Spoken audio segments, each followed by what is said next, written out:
Davlatimiz rahbari topshirig'i asosida Surxondaryo viloyatida ham kichik va o'rta biznes sohasidagi muammolarni aniqlash va bartaraf etish maqsadida viloyat soliq boshqarmasi boshlig'i har hafta tadbirkorlar bilan ochiq muloqotlar o'tkazib, ularning faoliyatida uchrayotgan muammolarni o'rganmoqda.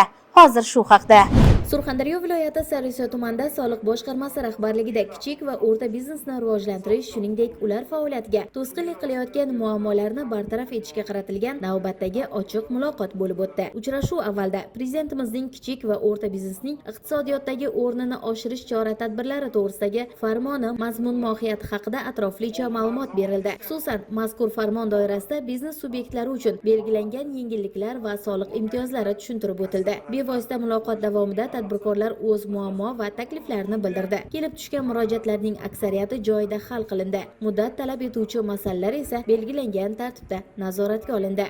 Viloyatimizning eng olis tumani bo'lgan Sarosiyo tumanida kichik va o'rta biznes sohasida faoliyat olib borayotgan tadbirkorlar bilan bugun uchrashuv o'tkazdik. Ularni qiziqtirayotgan savollarini, bugungi kunda ularni qiynayotgan muammolarini, takliflarini eshitib, muammolarning yechimini joyida, yechish mumkin bo'lganlarini joyida yechib, boshqa idora va tashkilotlarga taalluqli bo'lganlarini ham yechimini topish bo'yicha aniq vazifalarni oldimizga belgilab oldik. Ahamiyatli jihati bu kabi ochiq muloqotlar nafaqat tadbirkorlik muhitini yaxshilash, balki soliq organlari bilan o'zaro ishonchli muloqotni mustahkamlashda muhim ahamiyat kasb etmoqda.